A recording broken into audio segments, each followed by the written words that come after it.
세월이 흐르다 보면 우리 삶의 주변에서 사라지는 것들이 많이 있습니다. 직업들도 사라지고요. 또 좋은 전통들도 사라지기도 하고 그렇습니다. 그러면서 지금 우리가 느끼는 사라져가고 있는 것 중에 한 가지는 웃음입니다. 웃음. 한 연구 결과에 의하면 1930년대 사람들보다 오늘을 사는 우리가 3분의 1밖에 웃지 않는다고 합니다. 삶의 모습들은 더 풍성해진 것 같은데 웃을 일은 그렇게 많지 않은 것 같습니다. 삶이 어려워지고 환경이 복잡해지면 웃을 일이 없어집니다. 또 마음 터놓고 함께 나누는 사람들이 없으면 웃을 일이 줄어들게 되어 있습니다. 세상에 실망하고 사람들에게 실망하면 웃고 싶어도 웃을 수 없습니다. 지금 우리나라가 코로나19로 인해서 또한 큰 비 피해로 인해서 삶에 어려움이 생기고 또 만남이 위축되면서 웃음도 또 흉년을 맞이하게 된 것이죠. 여러분도 예전에 비해 얼마나 웃으시는지 모르겠습니다. 웃을 일이 많지 않은 것이 현실입니다. 나라와 사회가 돌아가는 모습 속에서도 그렇게 마음껏 웃을 일이 많지 않습니다. 국민을 위한다고 늘 이야기하지만 늘 정치권은 싸우기에 바쁩니다. 사회에서는 어떤 한 주제에 대해서 진영 논리에 빠져서 억지를 부리고 서로 비방하는 일들이 너무 많습니다. 배려하고 상생하는 모습보다는 자기 만족과 이익에 빠져나가는 사람들이 늘어나고 있는 현실입니다. 해결되지 않는 산더미처럼 쌓여지는 문제들이 우리들을 맥빠지게 합니다. 웃음이 나오긴 나오는데 헛웃음이 나오는 것이지요. 오늘 우리가 함께 읽은 말씀 시편 126편을 읽으면서 여러 가지 많은 생각들이 있겠지만 저는 첫 번째 드는 생각이 부럽다, 이제 그런 생각입니다. 2절 말씀 한번 보시면요. 그때 우리 입에는 웃음이 가득하고 우리 혀에는 찬양이 찼었도다. 사람들이 너무 행복해 보이기 때문입니다. 입에는 웃음이 가득 찼죠. 우리들의 표현으로 하면 입이 귀에 걸려 있는 것입니다. 파한대소하고 있습니다. 너무 즐거워서 막 크게 웃고 있는 것이지요. 입에 찬양이 찼다는 것은 자신도 모르게 찬양이 나오는 것이죠. 흥얼거리기도 하고 부르기도 하는 것입니다. 아주 기쁨 충만한 그런 모습들입니다. 한 개인이 얼굴에 웃음이 있고 입술에 찬양이 있으면 행복한 사람 아니겠습니까? 근데 그런 사람들이 함께 모여서 서로 바라보면서 함께 웃을 수 있고 함께 찬양할 수 있으면 그보다 더 좋은 일이 어디 있겠습니까? 함께 행복한 순간을 맛보면서 함께 소망을 가지고 미래를 바라볼 수 있으면 그것만큼 좋은 것은 없는 것입니다. 그래서 시편 126편에 등장하는 이 사람들이 부러운 것입니다. 그렇게 웃고 싶고 찬양하고 싶고 그렇게 서로 마주보고 함께 웃고 함께 찬양하고 싶은 것입니다. 개인적으로 삶 속에서 이렇게 마음껏 웃을 수 있었으면 좋겠습니다. 그리고 우리의 가정과 교회와 사회에서 우리가 서로 마주보면서 함께 웃고 함께 노래했으면 좋겠습니다. 국가적으로는 국민들에게 이렇게 웃을 수 있는 장과 기회를 마련했으면 좋겠습니다. 이스라엘 백성들은 어떻게 이런 웃음과 찬양을 쏟아낼 수 있을까요? 이스라엘 백성들의 이런 모습을 보면서 주변의 다른 나라 사람들이 이렇게 말을 합니다. 2절 말씀 보시면요. 그 다음입니다. 그때에 문나라 가운데에서 말하기를 여호와께서 그들을 위하여 큰 일을 행하셨다 하였도다. 이스라엘 백성들이 웃으면서 찬양을 부르는 그것을 보면서 주변에 있는 나라들이 저들이 섬기는 하나님께서 저들에게 큰 일을 행하셨다. 그래서 저들이 저렇게 웃으면서 찬양하고 있는 것이다. 그렇게 이야기하는 것입니다. 웃음과 찬양의 이유는 큰일 때문이었습니다. 웃음과 찬양의 출처는 하나님이셨습니다. 다른 나라 사람들이 그렇게 이야기하는데 이스라엘 백성들도 감격하며 고백합니다. 3절 말씀이죠. 여호와께서 우리를 위하여 큰 일을 행하셨으니 우리는 기쁘도다. 하나님께서 자신들을 위해서 큰 일을 행하셨다고, 그래서 이렇게 마음껏 기뻐하고 있다고 고백하고 있는 것입니다. 기쁨의 이유는 큰 일 때문입니다. 기쁨의 출처는 큰 일을 행하신 하나님이십니다. 하나님 때문에, 하나님이 행하신 큰 일 때문에 지금 웃고 찬양하고 기뻐하고 있죠. 자신들도 알고 주변에 있는 사람들도 다 알고 이야기할 정도의 엄청난 일이 일어난 것입니다. 이렇게 이스라엘 백성도 다른 나라 사람들도 인정하는 큰 일이 무엇이었을까? 1절에 나와 있습니다.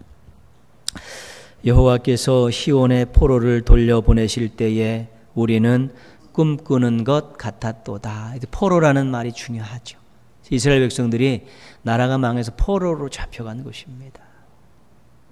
이 포로라는 말 속에는 모든 것을 다 잃어버렸다라는 의미가 담겨 있습니다. 나라를 잃어버렸습니다. 가정을 잃어버렸습니다. 자유를 잃어버렸습니다. 나라가 망해서 다 잡혀갔으니까 나라도 잃어버리고 가정도 잃어버리고 삶의 터전 잃어버리고 자유를 잃어버린 것입니다. 이 포로라는 말 속에는 고생이라는 그런 의미가 박혀 있습니다. 노동에 시달릴 수밖에 없습니다. 먹고 자는 것이 부실합니다.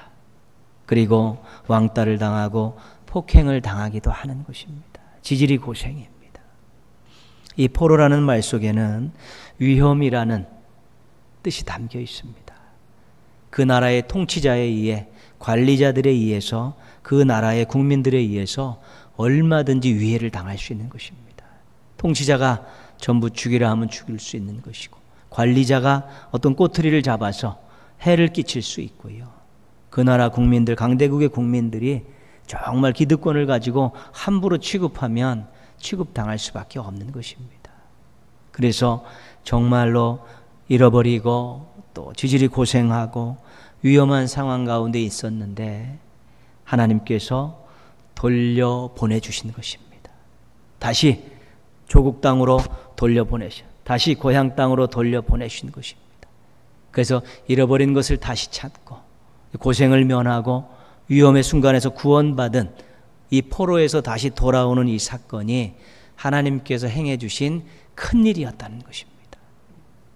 이게 정말 조국을 향해 가고 고향을 향해 가족들을 향해 가는 그 모습들, 정말로 이제 노동하지 아니하고 예전에 위험천만한 환경에서 이제 벗어나고 이제 제대로 미래에 대한 소망을 가지고 살 수 있는 꿈을 가지고 가는 그들의 얼굴 속에는 웃음이 가득할 수밖에 없고 입속에는 찬양이 흥얼거리고 또 찬양이 흘러나올 수밖에 없는 것입니다. 자신들의 힘으로 해줄 수 없는 일들을 하나님께서 해주셨기 때문에 꿈꾸는 것 같다고 이야기합니다. 도저히 이루어지지 않을 것 같은 일들이 하나님에 의해서 이루어진 것입니다.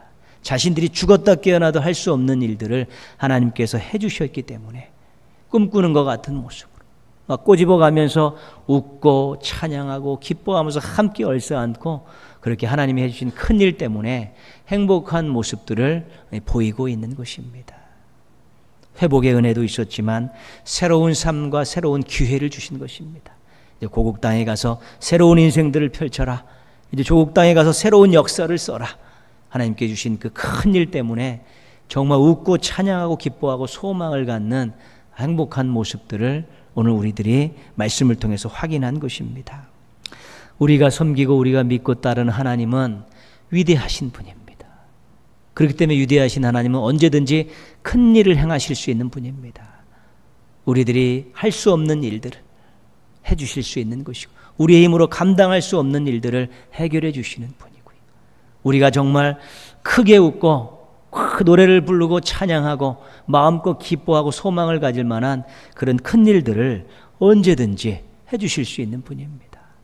회복을 시켜주시고 역전도 시켜주시고 대박도 터뜨려 주시고 우리에게 새로운 기회와 자격을 주시면서 우리로 하여금 웃고 살 수 있도록 해주실 수 있는 분이 우리가 믿고 섬기는 위대하신 하나님이십니다. 무엇인가를 기대하고 살고 있습니까? 또 무엇인가를 기도하며 살고 있습니까?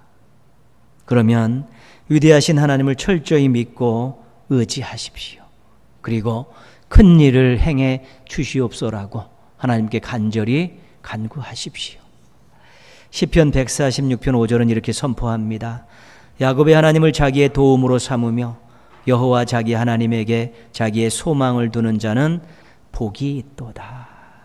우리가 하나님께 소망을 두고 하나님을 의지하고 하나님께 간구하며 살면 위대하신 하나님께서 얼마든지 큰 일을 행해 줄 수 있기 때문에 우리가 지금보다 더 많이 웃을 수 있고 지금보다 더 크게 찬양할 수 있고 지금보다 더 기뻐할 수 있고 지금보다 훨씬 더 큰 소망을 가지고 살아갈 수 있게 되는 것입니다. 위대하신 하나님께서 베푸시는 큰 일이 여러분의 삶에 일어나기를 축복합니다. 위대하신 하나님께서 이루시는 큰 일이 우리 주국 대한민국에도 많이 일어나기를 축복합니다. 5절 6절 말씀 한번 같이 읽겠습니다. 눈물을 흘리며 씨를 뿌리는 자는 기쁨으로 거두리로다. 울며 씨를 뿌리러 나아가는 자는 반드시 기쁨으로 그 곡식단을 가지고 돌아오리로다. 아멘. 하나님께서 행하시는 큰 일을 경험한 백성들의 간증입니다. 그리고 결단이기도 합니다. 하나님께서 큰 일을 행해 주셨으니까 이제 우리가 열심히 살자.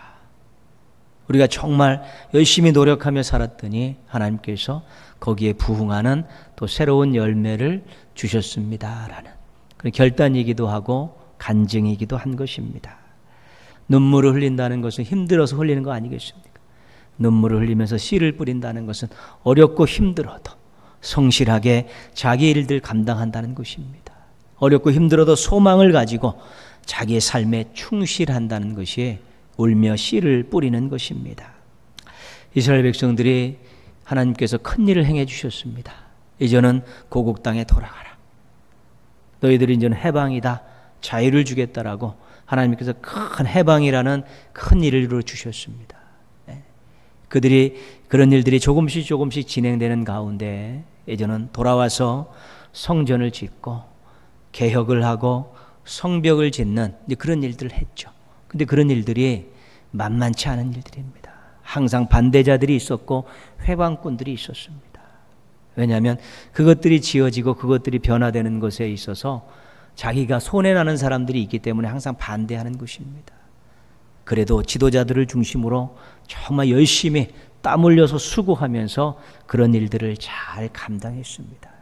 하나님께서 우리에게 포로 해방이라는 자유라는 큰 일을 행해 주셨는데 우리가 이 큰 일의 틀 속에서 주신 이 기회를 잘 선용해서 여기에 하나님 기뻐하시는 일들을 해야겠다라는 그런 의지를 가지고 마음을 가지고 그런 일들을 감당해서 결국은 성전도 짓고 말씀으로 개혁도 하고 성벽도 완성하는 그러한 일들을 행한 것입니다.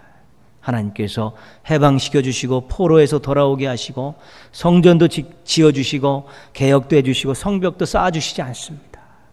기회를 주신 거에서 세부적인 일들은 또 해야 될 일들은 바로 큰 일을 경험한 하나님의 백성들이 함께 힘을 모아서 기도하면서 해 나가야 되는 것입니다. 거기에 또 새로운 은혜가 있는 것입니다. 인류 역사상에 있어서 큰 일은 무엇일까? 우리의 인생에서 큰 일은 무엇일까? 우리가 모두가 다 공유하고 있는 내용입니다. 그것은 바로 구원입니다. 하나님께서 예수 그리스도를 이 땅에 보내주셔서 십자가에 달려 죽게 하시고 사흘 만에 부활하심 통해서 우리에게 구원이라는 큰 일을 주셨죠. 우리에게 새로운 인생을 부여해 주신 것입니다. 우리로 하여금 하나님의 백성으로 하나님의 살 수 있는 기회를 주시고 자격을 주신 것입니다. 그런 큰 일을 경험했고 우리가 오늘까지 인생 살아오면서 하나님께서 우리들의 삶 속에서 회복이라는 큰 일도 주셨고요. 때로는 역전이라는 큰 일도 주셨고 또는 대박이라는 큰 일도 주셨는데 우리는 정말 큰 일을 경험하며 살았는데 이제는 큰 일을 행하신 하나님 원하시는 인생을 살겠습니다라고 성실하게 노력하고 땀 흘려 수고하는 일들을 게을리하지 않아야 되는 것입니다. 거저 하나님의 자녀가 되는 것이 아니고 거저 하나님의 백성이 되는 것이 아닙니다. 자격은 주어졌지만 우리가 노력함을 통해 하나님의 백성다운 삶을 살아야 되고 하나님의 자녀다운 모습들을 갖추는 노력들을 해야지만이 하나님의 큰 일과 우리가 눈물을 흘리며 씨를 뿌리는 파종하는 일이 합쳐져서 우리가 마음껏 웃을 수 있는 새로운 미래를 맞이할 수 있게 되는 것입니다.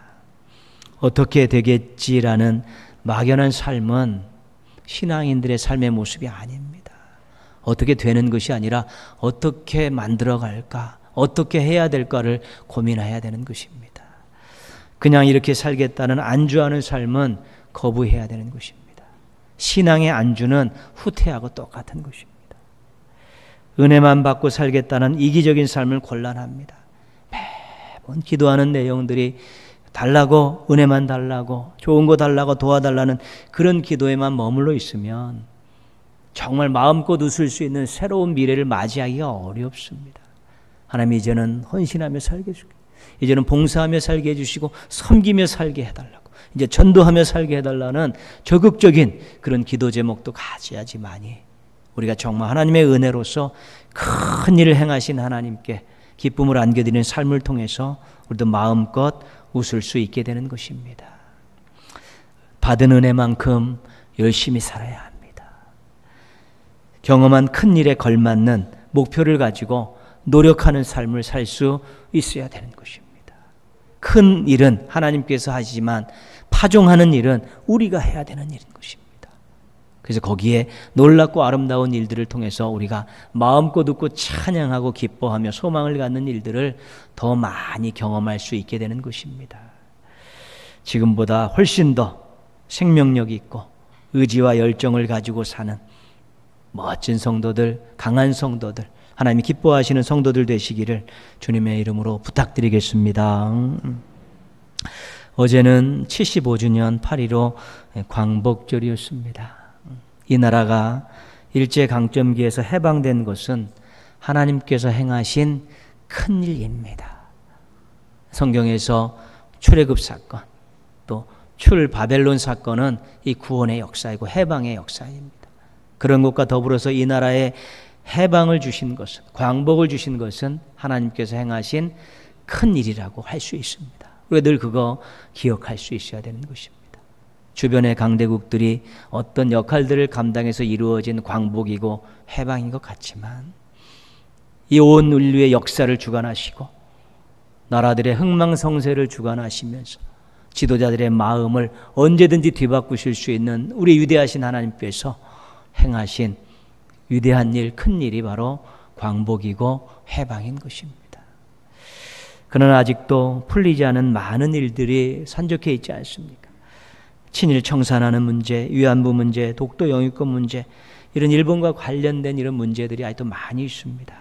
이런 것들은 많은 노력들이 있어야 되는 것이고 서로 관심을 가지고 함께 수고와 희생을 해야만이 풀릴 수 있는 일들입니다. 당신들 알아서 하라고 지도자에게 맡기는 일로 끝나는 것이 아니라 우리의 삶의 자에서 해야 될 일들을 적극적으로 해가면서 우리가 씨를 뿌리는 일들을 해나가게 될 때 이 큰 일을 주신 이 8.15 광복, 이 해방에 걸맞는 아름다운 일들을 우리의 나라 가운데서 우리가 만들어가는 놀라운 일들의 주인공들이 될 수 있어야 되는 것입니다.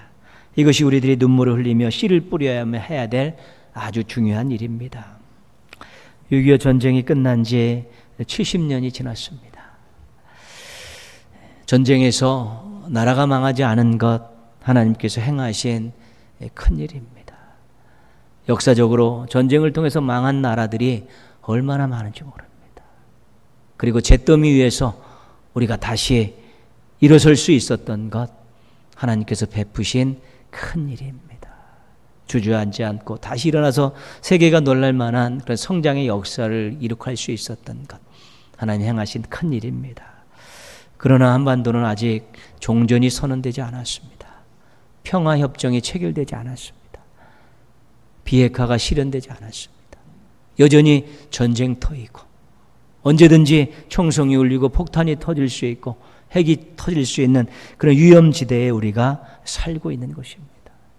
통일을 위해서 노력하지만 변화무쌍하게 대응하고 이기적으로 대응하는 북한의 모습 때문에 쉽지 않습니다. 그리고 주변 나라와 이 나라 안에도 통일을 반대하는 사람들이 있기 때문에 그런 것들이 만만치가 않습니다.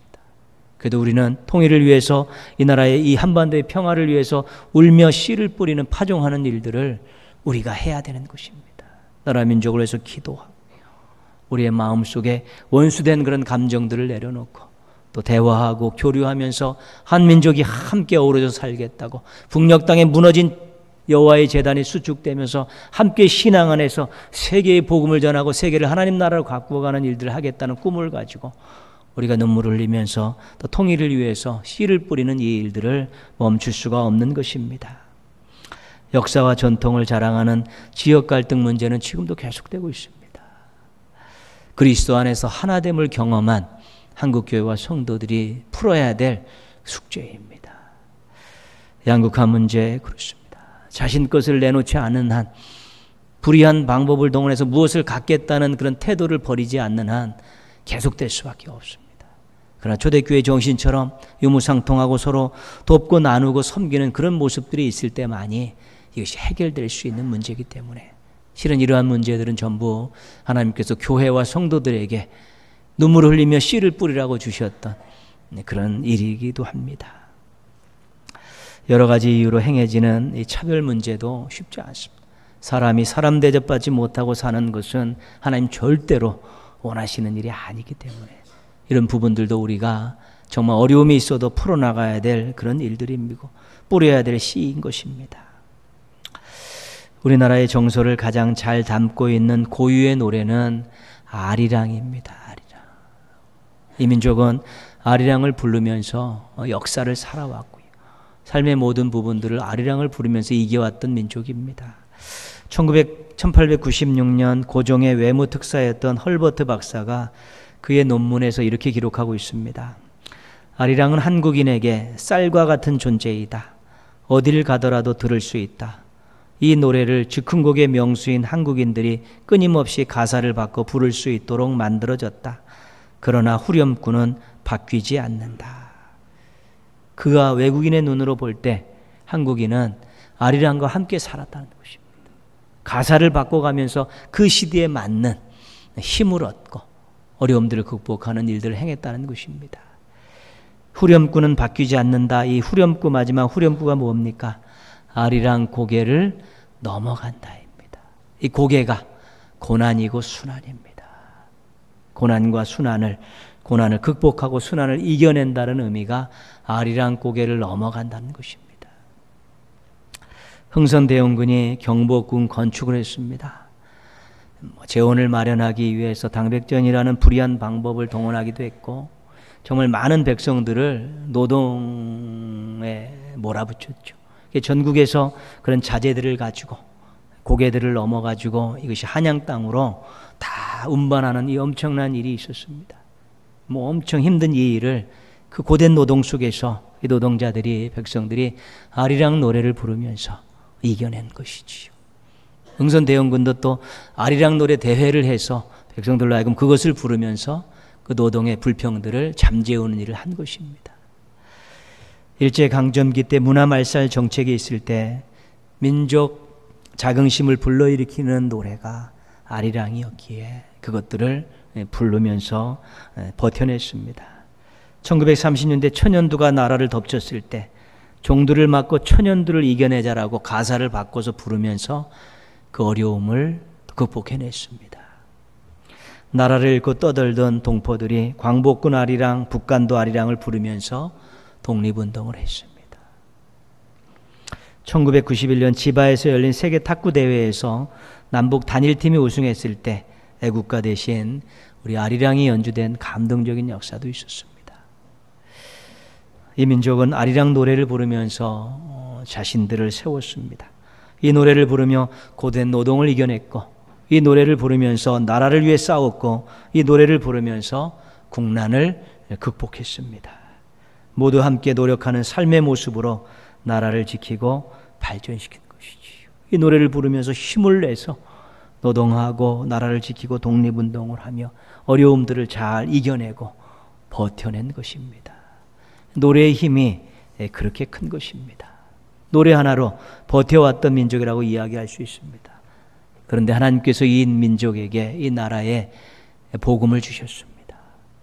그래서 교회들을 많이 세우게 하셨고 하나님의 자녀들을, 하나님의 백성들을, 하나님의 일꾼들을 많이 배출하셨습니다. 이제는 우리가 아리랑을 부르면서 이 나라의 어려움들을 이겨내는 것이 아닙니다. 이제는 우리가 하나님을 의지하고 하나님을 찬양하고 하나님께 기도하면서 우리가 이 나라의 어려움들을 이겨내고 이 나라가 더욱더 아름다운 나라로 발전하는데 우리가 노력을 경주해야 되는 것이고, 나라를 위해서 우리가 울며 씨를 뿌리고 파종하는 이 일에 있어서 신앙을 가지고 믿음을 가지고 소망을 가지고 하나님을 바라보면서 하게 될 때 이 나라에 큰 일을 행하신 하나님 은혜 가운데서 이 나라의 여러 가지 많은 일들이 하나씩 제자리를 잡아가며 회복되어져 가며 아름답게 바뀌어가면서 정말 세계의 하나님의 영광을 드러낼 그날이 반드시 오고 국민들이 마음껏 웃고 찬양하고 기뻐하고 또 영광 돌릴 그날이 또 앞으로 계속 다가오게 될 것입니다. 광복을 주시고 민주화를 주시고 또 많은 발전을 이루신 하나님의 큰 일을 통해서 이 나라가 이만큼 왔습니다. 이제는 우리가 끊임없이 민족을 위해 나라를 위해서 기도하며 파종하는 일을 해야 되는 것이고요. 어렵고 힘들더라도 우리가 해야 될, 감당해야 될 수고와 희생들은 기쁘게 감당하면서 나라의 미래를 책임지는 자세를 가지고 있어야 되는 것입니다. 어느 것 하나도 수고와 희생 없이 열매는 없습니다. 개인의 인생도 마찬가지고 가정도 교회도 나라도 수고와 희생 없이는 절대로 무언가를 열매를 기대할 수 없는데 나라라는 것도 그런 것입니다. 지도자들에게 다 맡겨갖고 돼야 될 일들이 아니라 국민들 각자의 삶의 자리에서 나라를 위해서 기도하면서 또 본인들이 해야 될 일들을 해가면서 때로는 또한 저항하면서 그렇게 해나가게 될 때 이 나라가 정말 큰 일을 행하시는 하나님께 기뻐하시는 또 아름다운 알찬 나라도 바뀌어갈 수 있게 되는 것입니다. 여러분, 우리가 나라를 생각할 때 답답함들이 많이 있습니다. 또 아직도 해결되어야 될 문제들 때문에 힘든 그런 시간들과 노력들도 많이 필요한 것이 사실이기도 한 것입니다. 때로는 불평하고 때로는 비판하고 때로는 원망하고 때로는 이민 가겠다고 떠들었지만 다 소용없는 것입니다. 지금 한 명의 기도가 중요한 것이고 한 명의 땀방울이 중요한 것이고 한 명의 수고와 희생이 중요한 것입니다. 그렇게 변화되어지고 그렇게 새로워지는 것이지요.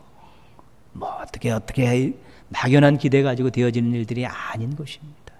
하나님께서 우리 민족을 사랑하셔서 복음을 주셨고 또 교회들과 성도들을 통해서 놀라운 일을 행하시길 원하시기 때문에 우리도 소망을 가지고 눈물을 흘리며 씨를 뿌리는 일들에 더욱더 주력하게 될 때 우리가 나라 안에서 국민으로서 마음껏 웃을 수 있고 찬양할 수 있고 기뻐할 수 있는 날을 꼭 오게 되는 것이고 그러한 일들을 많이 만날 수 있는 것입니다.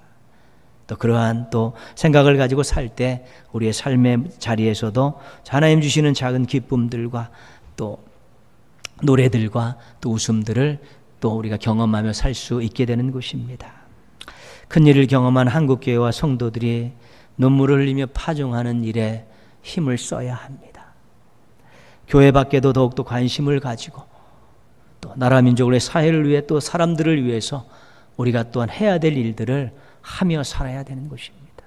아무리 어렵고 힘들어도 해야 될 일은 해야지 거기에 은혜가 있는 것입니다. 해야 될 일을 해야지 거기에 웃을 수 있는 자격이 생겨나게 되는 것입니다. 눈물을 흘리며 파종하는 삶의 모습을 가지고 국민된 도리를 다하시는 우리 애국 국민들 되셔서 나라 때문에 웃고 또 교회 때문에 웃고 가정 때문에 웃고 여러분의 인생 때문에 웃는 행복한 신앙인들 되시기를 주님의 이름으로 축원합니다. 기도하겠습니다.